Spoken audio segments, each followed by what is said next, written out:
At the end of the 19th century, one man controlled almost all the oil on Earth.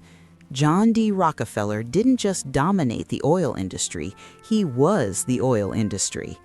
At his peak, Standard Oil controlled up to 95% of the global oil market. Governments feared him, competitors were crushed by him, entire economies quietly bent around his decisions. Rockefeller looked unbeatable. And then, in 1892, something unthinkable happened. A man with no oil fields, no refineries, and no political power made Rockefeller's monopoly irrelevant, not with violence, not with law, but with a single ship. His name was Marcus Samuel, a Jewish immigrant, the son of a small London trader. And with one deceptively simple idea, he changed the balance of global power forever. That idea became Shell, a company that now brings in more than $300 billion a year. But here's where the story turns dark. Decades after Marcus Samuel died, the very company he built would collaborate with Nazi Germany, use forced labor in its refineries, and become entangled in some of the worst crimes of the 20th century. So how does a company founded by a Jewish immigrant end up working alongside the Nazis? And how did something as boring as logistics quietly become more powerful than oil itself? The answers rewrite everything you think you know about corporate power. Look, for any of this to make sense, we need to understand what the oil industry looked like back then. In the late 1800s, oil had already become the hidden engine of global power. It fueled factories, it lit streets, it pushed ships across oceans. Navies relied on it. Nations quietly measured each other's strength by it. Whoever controlled oil controlled the fate of entire economies. Most people think oil empires were built by drilling, by finding land, digging deep, and refining crude. But that wasn't the real choke point. The real challenge was moving oil. Shipping oil overseas was expensive and dangerous. Transport alone could eat up nearly a third of the final price. So real power didn't sit with drillers, it sat with whoever could move oil cheaper than everyone else. Marcus Samuel saw this gap before almost anyone else.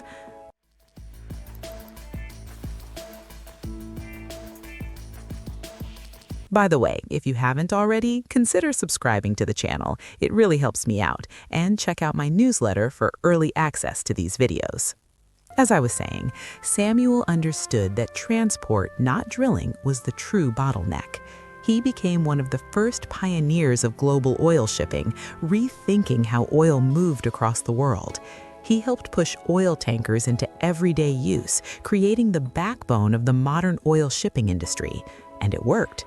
By 1897, he controlled more than 15 tankers and was already moving 70% of the world's seaborne petroleum trade.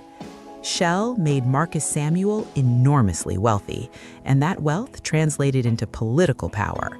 Not too different from Michael Bloomberg, or dare I say, an Orange King.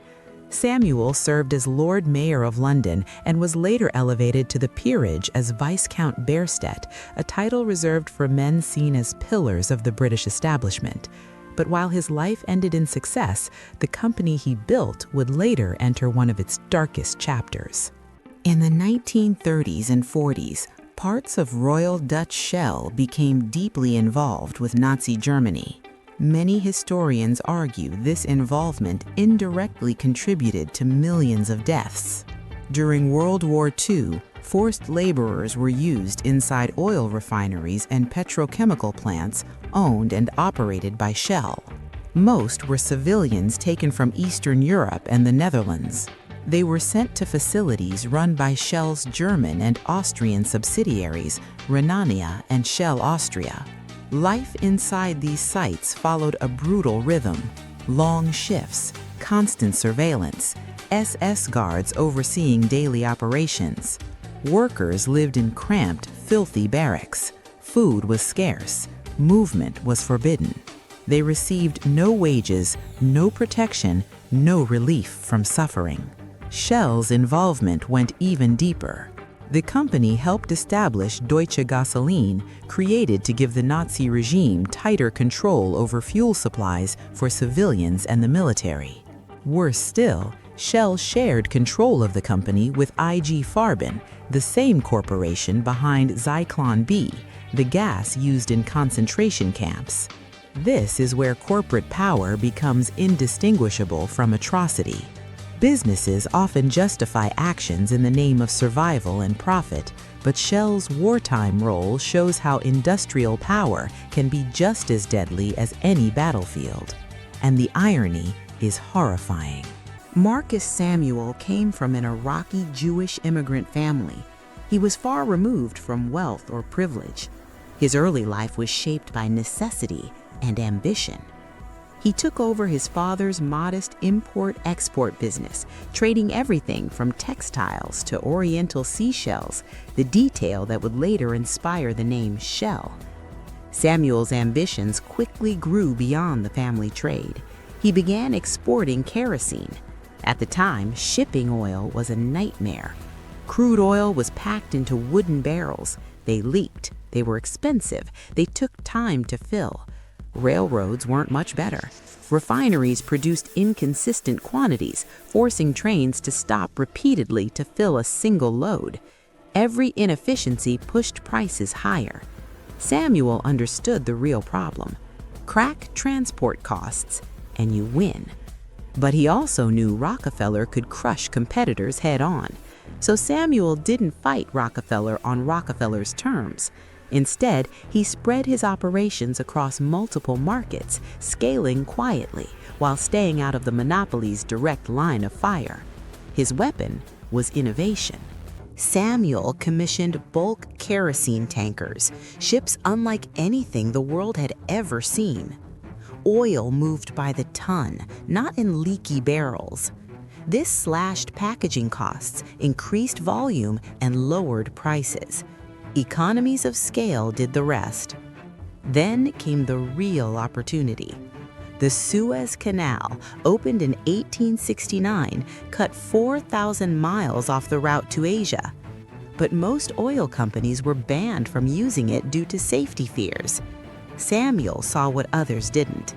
Using his connections, including backing from the Rothschilds, he secured a 9-year supply contract east of Suez. But everything had to be perfect. One leak, one fire, and the canal would shut its doors forever. So Samuel built the Murex, a tanker engineered to standards no authority could ignore. Lloyd's of London gave it the highest safety rating. In July 1892, the Murex passed through the Suez Canal carrying 4,000 tons of Russian kerosene. History changed in that moment. Weeks were cut from shipping times, costs collapsed, and Standard Oil was stuck shipping barrels around Africa. Shell now had a structural advantage Rockefeller couldn't quickly copy. Branding sealed the deal. Shell painted its kerosene cans bright red, turning packaging into a symbol of trust and scale. By 1896, kerosene alone earned more than the family's other businesses combined. In 1897, Shell Transport and Trading was incorporated. A refinery followed in Balikpapan, Dutch Borneo, near oil reserves and Asian markets. Standard Oil finally noticed the threat. Prices were slashed wherever Shell appeared, classic Rockefeller tactics. But Shell survived. Bulk transport and shorter routes let them operate on margins that bled competitors dry. Then came Spindletop, Texas. Oil flooded the market. Prices collapsed. Shell rushed in. But the boom burned out fast. Half of Shell's fleet sat idle. Rockefeller still controlled pipelines, refineries, and capital. Shell had survived, but survival wasn't victory. The turning point came in 1907. Samuel merged Shell with Royal Dutch. Debt-heavy Shell became profitable almost overnight. Ownership was split 60-40 in favor of Royal Dutch. Managerial expertise stabilized operations. Shell finally had the leverage to challenge Standard Oil globally. Then World War I arrived. Oil became a strategic weapon. Shell supplied fuel on a massive scale. Meanwhile, Standard Oil was broken up under antitrust law. Shell expanded into Venezuela and Mexico. When Marcus Samuel retired in 1920, Shell was a global empire. He hadn't beaten Rockefeller by drilling, but progress came with consequences. The corporate machine Samuel built later enabled collaboration with Nazi Germany. And that makes Shell's legacy deeply unsettling, because something as mundane as logistics reshaped global power and helped enable some of history's darkest horrors. Thanks for watching. I'll see you soon.